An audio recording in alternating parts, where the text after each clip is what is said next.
Bonjour, depuis que j'ai commencé à travailler avec VSDC, j'ai réalisé plusieurs tutos en utilisant les masques et les modes de composition. J'ai eu plusieurs demandes, en particulier celle de Michel qui se reconnaîtra, pour avoir une vidéo qui résume les différentes façons de travailler avec les masques. Alors voici une vidéo qui présentera rapidement les différentes façons de travailler avec les masques et avec chaque fois le lien vers le tuto correspondant. Allez, c'est parti après ça.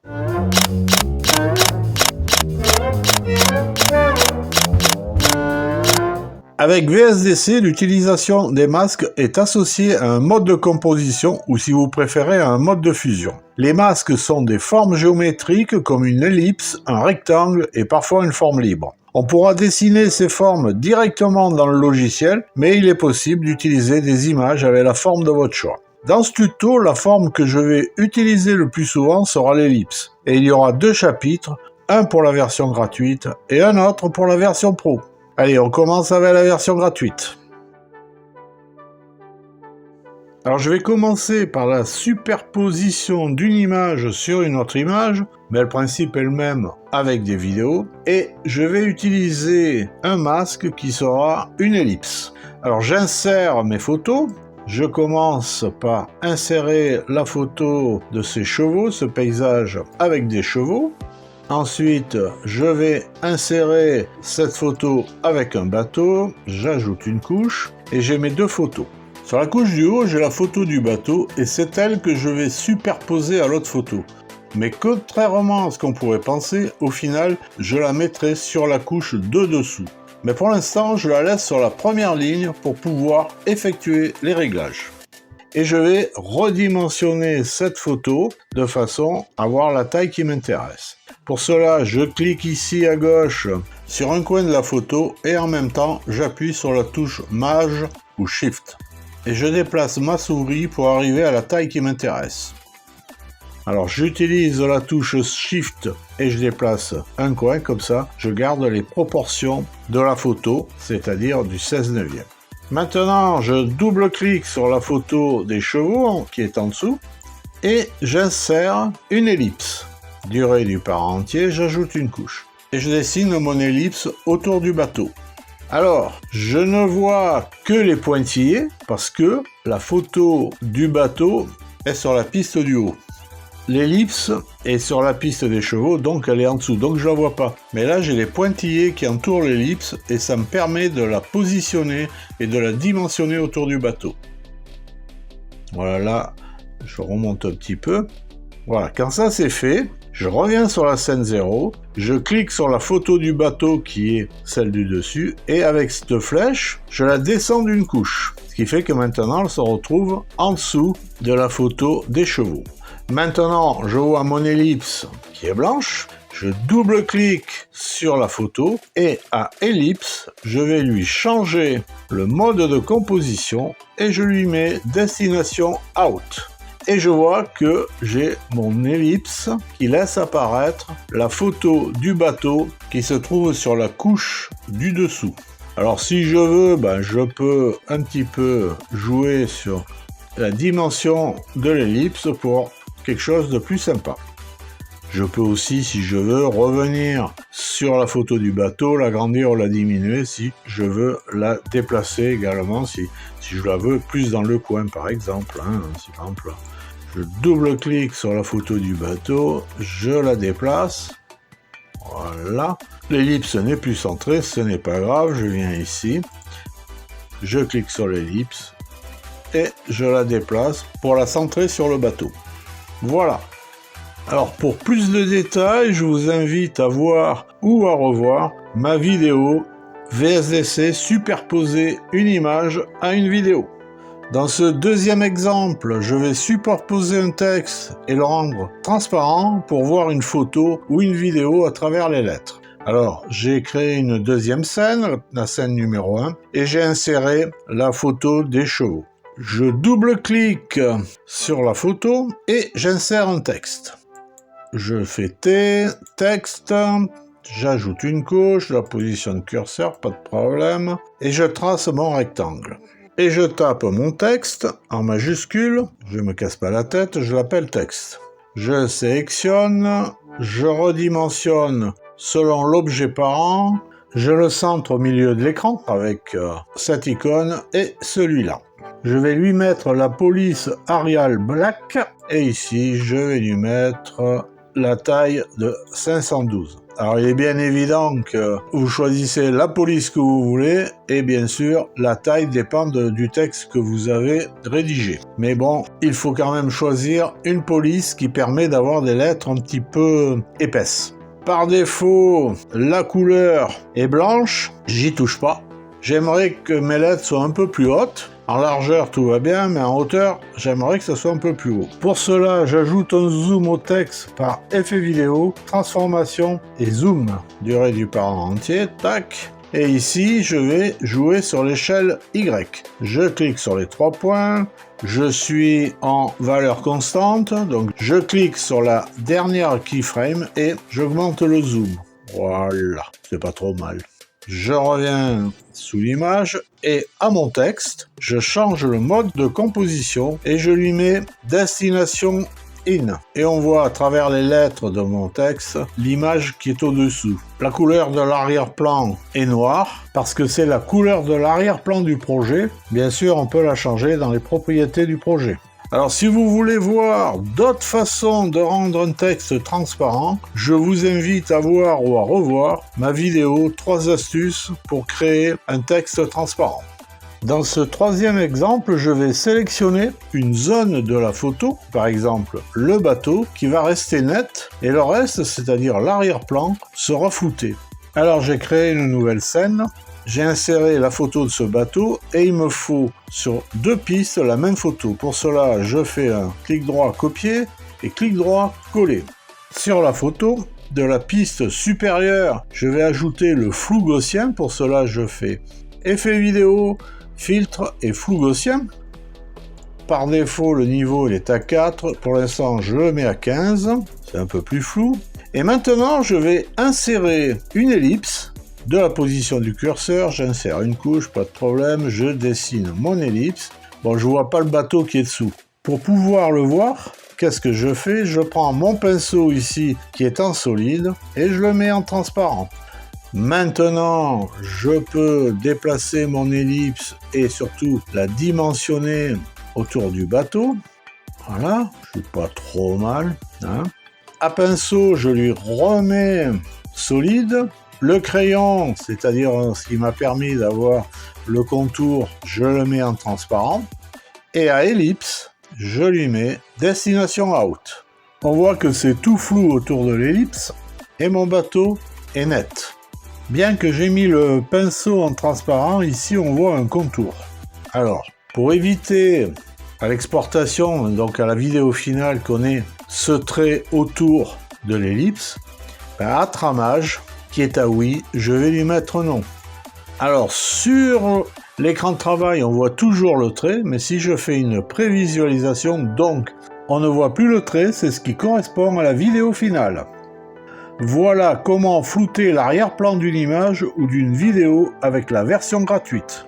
Cette fois, je vais sélectionner une zone de la photo qui sera agrandie ou zoomée. Ça s'appelle l'effet loupe. Alors j'ai créé une nouvelle scène, j'ai mis une photo sur la timeline et je vais agrandir un de ces bateaux avec l'effet loupe. Alors pour cela, j'insère une ellipse, je la dessine autour d'un bateau, par exemple celui-ci. Alors est-ce que je suis bien centré? Je vois pas très bien. Alors je vais mettre le crayon en solide pour avoir le contour. Et en transparent le pinceau. Et à ce moment-là, je déplace mon ellipse de façon à ce que je sois bien autour du bateau. Là, je peux régler l'ellipse comme ça. À ce moment-là, c'est terminé, je suis bien centré, je reviens sur le crayon et je le remets en transparent. Alors là, on le voit très bien le crayon parce que j'ai mon tramage qui est en non. Je remets le pinceau en solide. À ce moment-là, je copie la photo qui est sur la deuxième piste, je fais un clic droit et je copie, et je fais un double clic sur l'ellipse et je colle ma photo. Alors pourquoi j'ai copié la photo qui était sur la deuxième piste? Parce que si je l'avais insérée, pour cela je reviens ici, je la mets en muette, la photo copiée, et ici, je lui ajoute la photo. Tac, tac, tac, j'insère une couche. Et là, on voit que la largeur de la photo s'adapte à la largeur de l'ellipse et la hauteur est également réduite. Et ça ne remplit pas l'ellipse. Alors que en ayant copié la photo qui était sur la deuxième piste, elle garde sa taille en 1080p et là, on ne voit pas de différence avec la photo d'origine. Bon, la première, c'était juste pour montrer, ça je le supprime. Maintenant, je vais changer le mode de composition de la photo qui est sous l'ellipse. Et là, je lui mets Source In. Je reviens sur la scène 3. Là, j'ai sélectionné l'ellipse et je vois les pointillés autour de l'ellipse. Eh bien, je vais agrandir l'ellipse. Alors pour cela, je clique sur un coin et en même temps, je presse la touche Maj ou Shift et je déplace le coin de façon à garder les proportions. Et on voit que mon bateau, il s'est agrandi. Hein, on voit la différence. Alors, je vais le positionner là, mais je pourrais le mettre où je veux, quoi. Hein. Et si je fais une prévisualisation, on voit bien l'agrandissement sans le trait du contour. Comme tout à l'heure, on le voit ici sur l'écran de travail, donc c'est pas grave. Voilà pour l'effet loop. Alors si vous voulez plus de détails, je vous invite à voir ou à revoir ma vidéo sur l'effet loop avec VSDC. Pour terminer cette série sur les masques de la version gratuite, je vais parler du masque d'écrêtage. Alors ce masque permet de masquer une partie d'une image ou d'une vidéo, il agit comme un cache ou un pochoir et il permet de ne laisser apparaître que certaines parties d'une image ou d'une vidéo.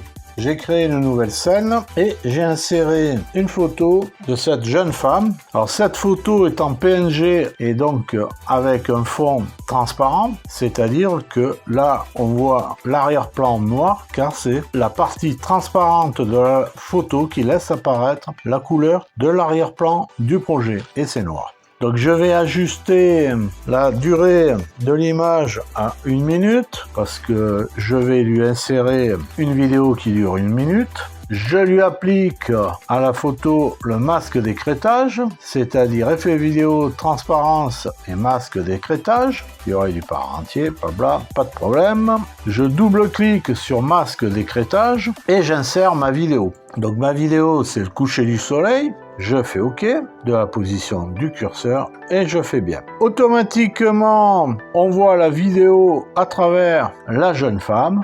Et puis, si on veut améliorer un petit peu l'effet, eh ben, à mode de composition, je lui mets screen.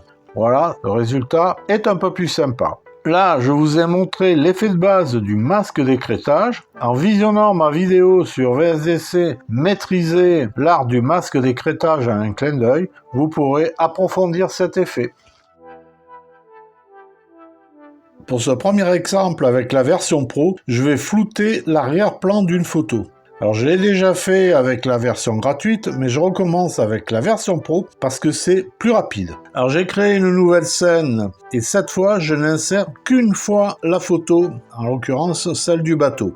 Avec la version gratuite, j'avais mis la photo sur 2 couches, là je la mets que sur une seule couche. À la photo du bateau, j'applique le flou gaussien par effet vidéo, filtre et flou gaussien. Durée du part entier, j'ajoute une couche. Le niveau du flou est à 15 parce que c'est ce que j'avais utilisé les fois précédentes. Et comme je suis toujours dans le même projet, il a gardé la valeur. Sinon, la valeur par défaut est 4. Je fais un double clic sur le flou gaussien et j'insère une ellipse. Je mets du part entier, j'ajoute une couche et je dessine mon ellipse autour du bateau. J'ajuste mon ellipse comme j'ai envie.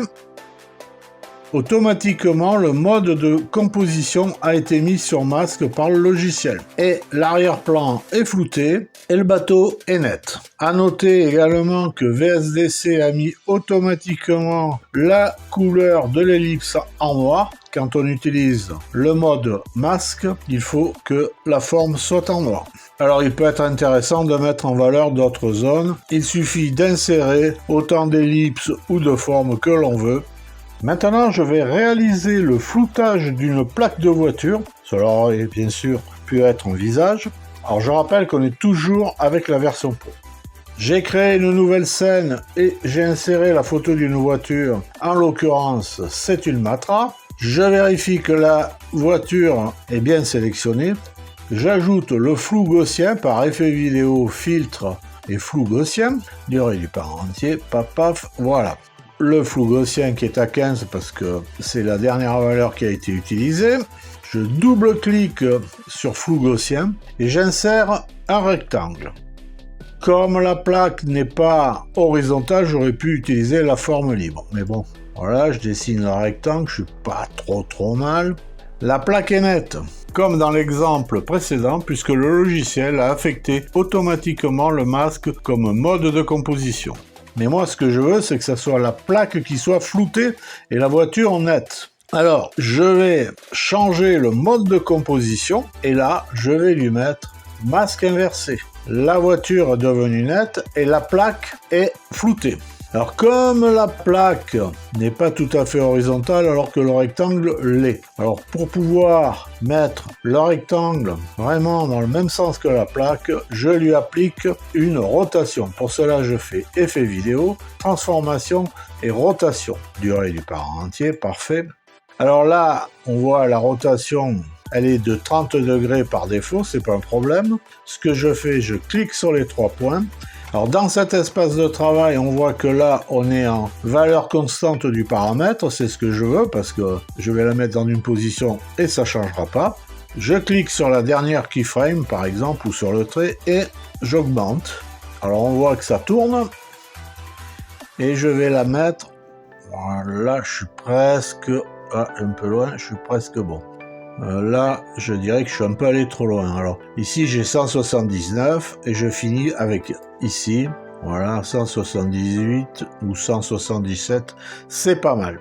Maintenant, je reviens sur le flou gaussien ici. J'ajuste un petit peu la taille du rectangle s'il faut. Ouais, ça va pas trop mal. Je reviens sur l'image et je clique sur le flou gaussien pour le sélectionner. Alors le flou il est à 15, j'avais pas mis plus haut pour pouvoir bien voir la plaque pour faire mes réglages. Maintenant si je veux vraiment flouter la plaque, 15 ce n'est pas suffisant. Alors là je vais carrément lui mettre 40 et là c'est bien flouté. Alors dans cet exemple, la voiture est une photo, donc elle est immobile. Mais si on veut flouter la plaque d'un véhicule en mouvement, je vous invite à voir ou à revoir ma vidéo VSDC Pro suivi de mouvement première partie.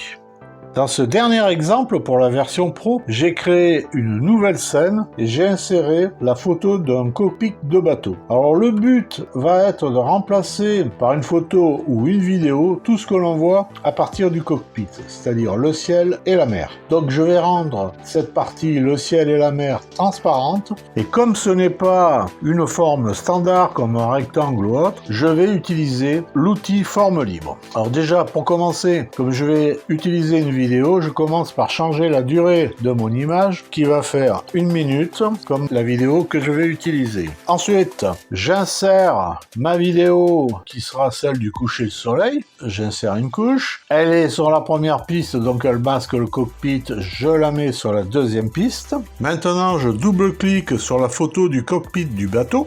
Et j'ajoute une forme libre. Voilà, de la position du curseur, pas de problème. Je trace toute la partie autour de la zone que je veux rendre transparente. Donc pour cela, je commence, je clique, je fais un point. Je continue ici, je fais un deuxième point. Encore un ici, encore un ici. Et on voit qu'il y a une zone blanche là qui se dessine au fur et à mesure. Et ça va un petit peu me perturber quand je vais arriver dans cette zone ici. Alors je vais à pinceau lui mettre transparent de façon à me faciliter le traçage. Là je continue et je fais tout le pourtour et là je vais accélérer la vidéo.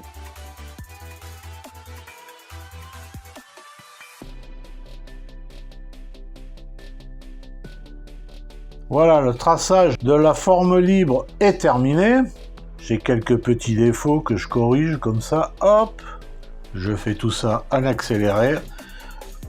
Voilà, quand ça c'est terminé, je remets le pinceau en solide. Toute la zone à l'intérieur de la forme libre est blanche. Et il est important que la couleur soit en noir. Donc ici, je clique sur les 3 points ici et je mets la couleur en noir. Pourquoi je la mets en noir? Parce qu'avec les modes de composition masque ou masque inversé, la forme doit toujours être en noir. Donc ici, je change le mode de composition de la forme libre qui est en mélange, je le mets en masque. Et là, on voit la vidéo du coucher du soleil. Je reviens sur la scène 7, je double-clique sur la vidéo du coucher du soleil et je la déplace pour voir la zone qui m'intéresse. Donc là, si je fais une petite lecture maintenant, donc on voit, on est sur le bateau et on voit le coucher du soleil.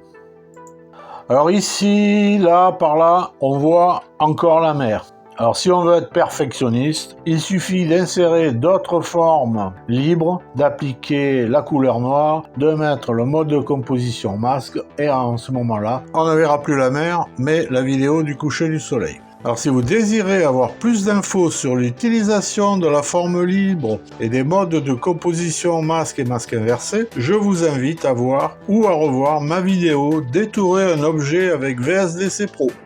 Voilà, je vous ai présenté une liste non exhaustive de l'utilisation des masques et des modes de composition. À la fin de cette vidéo et dans la description, vous trouverez un lien pour ma playlist VSDC où vous pourrez visionner tous les tutos mentionnés dans cette vidéo. Alors merci d'avoir visionné jusqu'au bout ce tuto qui était un peu long et à très bientôt pour une nouvelle vidéo. Bye bye.